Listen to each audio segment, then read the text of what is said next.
പ്രണയതാണ്ഡവം. രചന സംഭാഷണം രുദ്രപ്രിയ. ഭാഗം 22.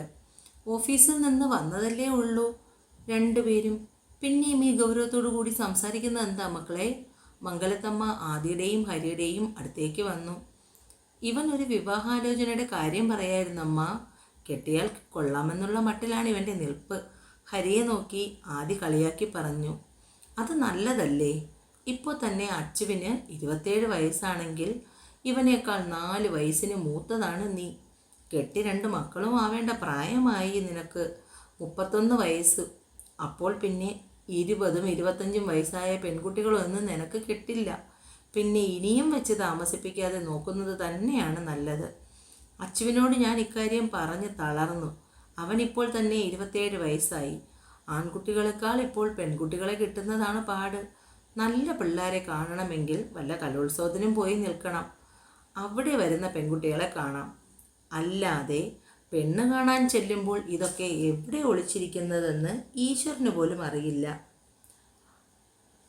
12-13 വയസ്സിന് മൂത്ത ആൾക്കാരെ വിവാഹം കഴിക്കുന്നത് ഇപ്പോഴുള്ള പിള്ളേർക്കൊന്നും പറ്റില്ല. അവരെക്കാൾ 4-5 വയസ്സ് മൂത്തത്, കൂടിപ്പോയാൽ 10 വയസ്സ്.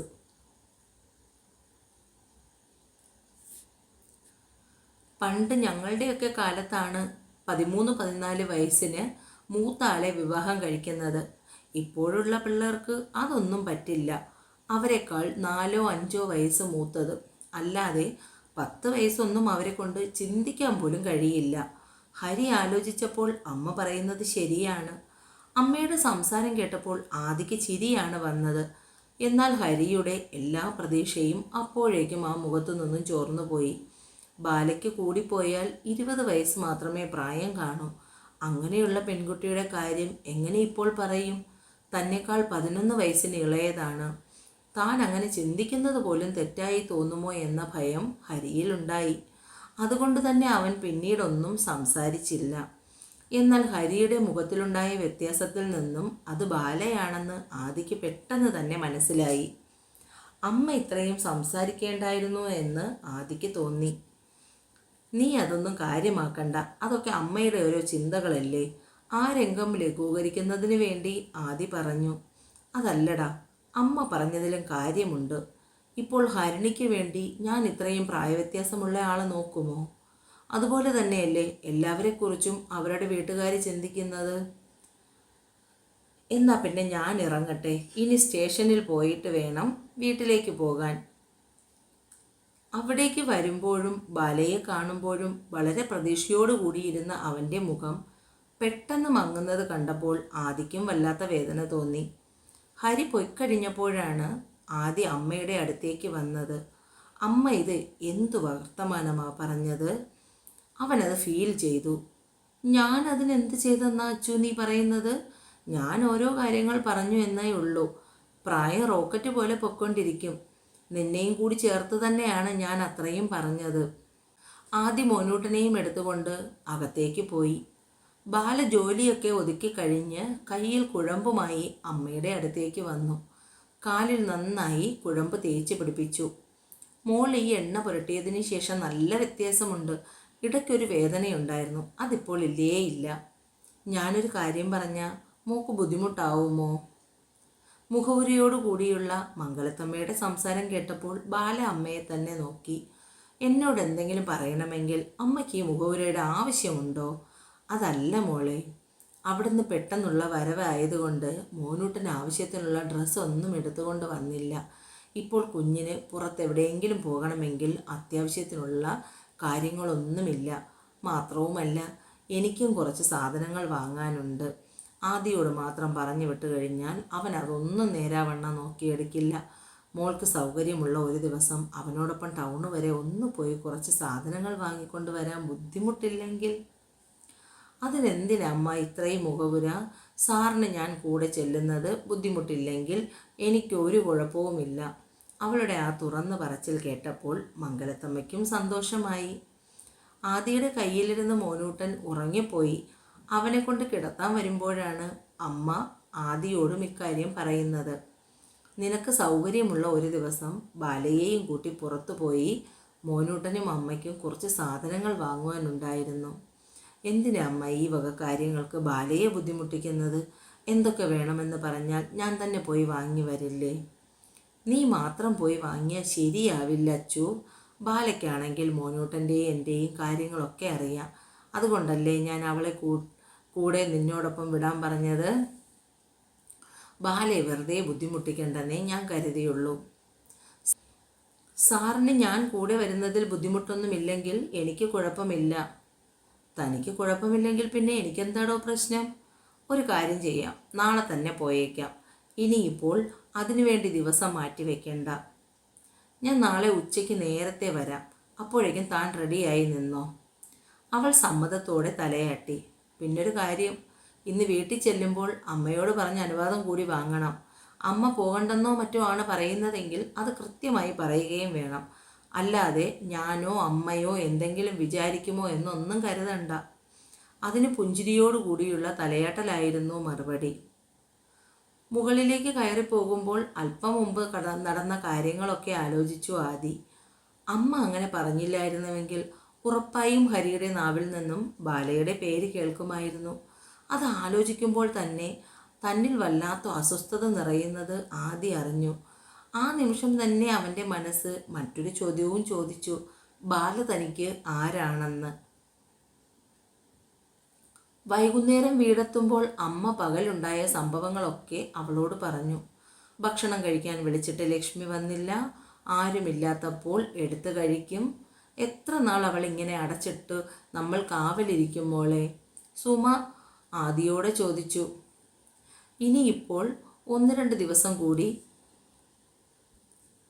എത്ര നാൾ അവളെ ഇങ്ങനെ അടച്ചിട്ട് നമ്മൾ കാവലിരിക്കും മോളെ? സുമ ആദിയോടെ ചോദിച്ചു. ഇനിയിപ്പോൾ 1-2 ദിവസം കൂടി കഴിയുമ്പോൾ എനിക്ക് ജോലിക്ക് പോയി തുടങ്ങാം. അപ്പോൾ പിന്നെ അവൾക്ക് ആര് കൂട്ടിരിക്കും? കൊച്ചു കുഞ്ഞൊന്നുമല്ലല്ലോ.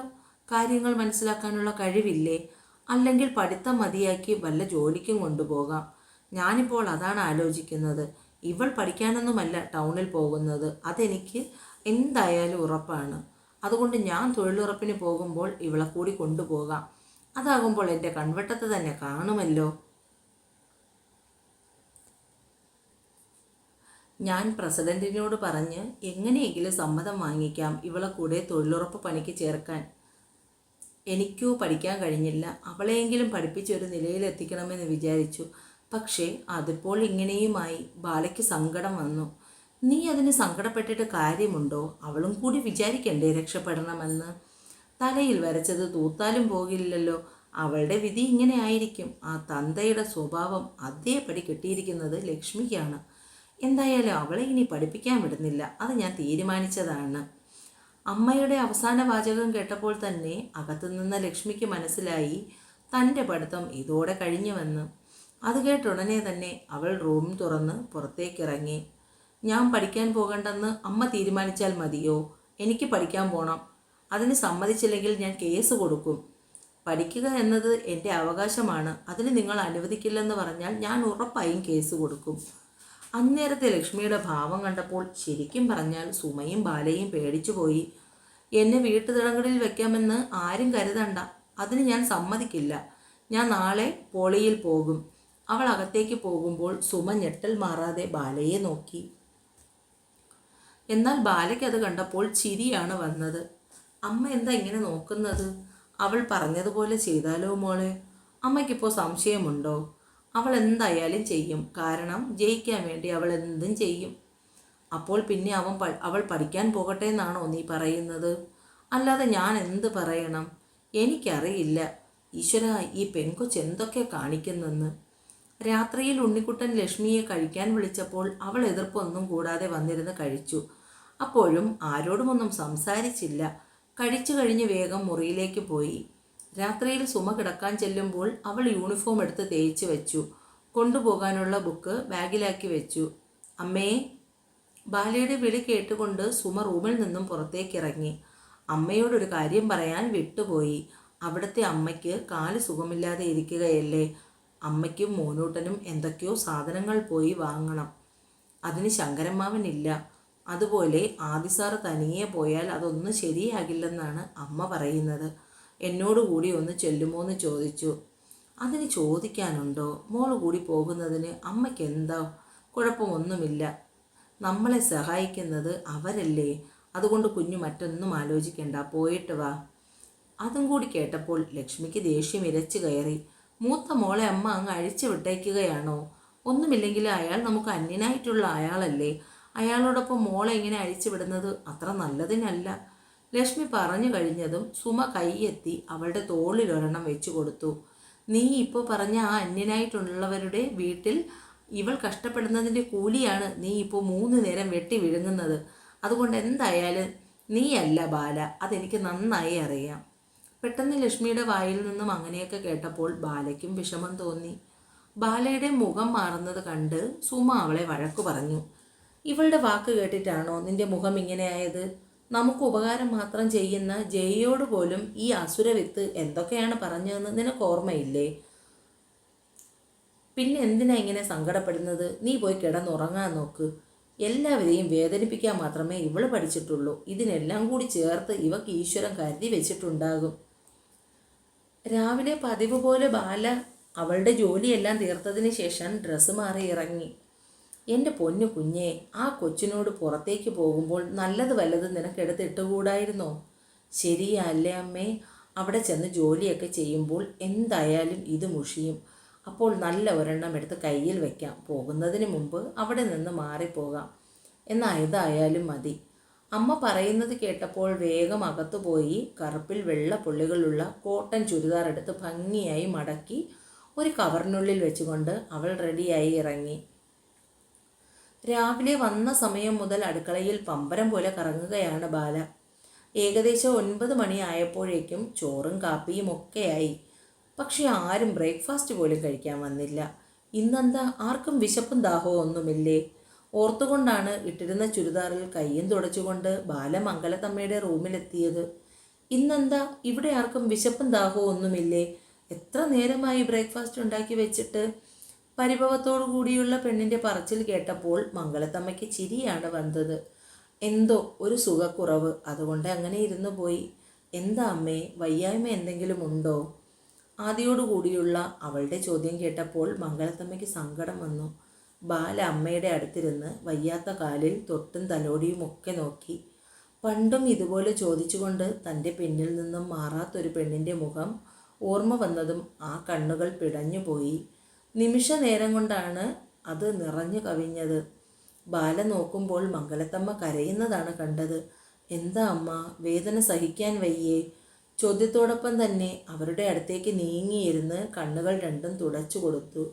മംഗലത്തമ്മ അവളെ ആഞ്ഞു പുണർന്നു. എന്താണെന്നറിയാത്ത സങ്കടം ബാലയിലും നിറഞ്ഞു. അല്പനേരം മംഗലത്തമ്മ അവളെയും ചേർത്ത് പിടിച്ച് കരഞ്ഞു. പിന്നീട് അവർ അവളിൽ നിന്നും അകന്നു മാറി. നേരിതിൻ്റെ തുമ്പുകൊണ്ട് മുഖം അമർത്തി തുടച്ചു. അമ്മയുടെ ഉള്ളിൽ എന്തൊക്കെയോ സങ്കടങ്ങളുണ്ടെന്ന് എനിക്കറിയാം. പക്ഷെ അതൊക്കെ ആരോടെങ്കിലും പറഞ്ഞാൽ തീരുമെന്നുള്ള സങ്കടമാണെങ്കിൽ എന്നോട് പറയാം. അമ്മയ്ക്ക് എപ്പോൾ തോന്നുന്നോ അപ്പോൾ പറഞ്ഞാൽ മതി. പക്ഷെ ഇങ്ങനെ കരയരുത്. ഇല്ല മോളെ, അമ്മ ഇനി കരയില്ല. മോൾ അച്ചുവിനെ കൂടി വിളിക്ക്. അപ്പോഴേക്കും അമ്മയൊന്ന് മുഖം കഴുകി വരാം. പറഞ്ഞുകൊണ്ട് മംഗലത്തമ്മ എഴുന്നേറ്റ് ബാത്റൂമിലേക്ക് കയറുമ്പോൾ ആദിയെ വിളിക്കുന്നതിന് വേണ്ടി ബാല മുകളിലേക്ക് പോയി. റൂം ചാരിയിരിക്കുന്നത് കൊണ്ട് പുറത്തുനിന്ന് 1-2 തവണ ആവർത്തിച്ചു വിളിച്ചു. അപ്പോഴേക്കും ആദി പുറത്തേക്ക് വന്നു. ഞാൻ വിചാരിക്കുമായിരുന്നു ഇന്നെന്താ ബ്രേക്ക്ഫാസ്റ്റ് കഴിക്കാൻ വിളിക്കാൻ കാണാത്തതെന്ന്. ഞാൻ രാവിലെ വന്നത് സാർ അറിഞ്ഞതല്ലേ, അപ്പോൾ പിന്നെ കഴിക്കാൻ സമയമായപ്പോൾ എന്താ താഴേക്ക് വരാത്തത്? അവൾ പെട്ടെന്ന് അങ്ങനെ ചോദിച്ചപ്പോൾ ആദിക്ക് ചിരി വന്നു. എന്നാൽ ബാലയും താൻ എന്താണ് പറഞ്ഞതെന്ന് പിന്നീടാണ് ഓർത്തത്. സോറി സാർ, ഞാൻ മറ്റെന്തോ ഓർത്ത് പറഞ്ഞു പോയതാണ്. അതുപോട്ടെ, എന്നോടൊപ്പം പുറത്തേക്ക് വരുന്നതിനെക്കുറിച്ച് താൻ അമ്മയോട് ചോദിച്ചോ? ആദിക്ക് അതറിയാനായിരുന്നു ധൃതി കൂടുതൽ. ഞാൻ ഇന്നലെ തന്നെ അമ്മയോട് ചോദിച്ചു. അമ്മ സമ്മതവും പറഞ്ഞു. എപ്പോഴാണ് സാർ പുറത്തു പോകേണ്ടത്? തൻ്റെ ജോലിയൊക്കെ കഴിഞ്ഞെങ്കിൽ നമുക്ക് കുറച്ച് കഴിഞ്ഞിറങ്ങാം. ശരി, ബാല സമ്മതം പറഞ്ഞു. എന്നെ വായിക്കുകയും കേൾക്കുകയും ചെയ്യുന്ന എൻ്റെ കൂട്ടുകാർ ചാനൽ കൂടി സബ്സ്ക്രൈബ് ചെയ്യണേ. ഷെയർ ചെയ്യാനും മറക്കല്ലേ. ഏവർക്കും എൻ്റെ ഹൃദയം നിറഞ്ഞ ഓണാശംസകൾ.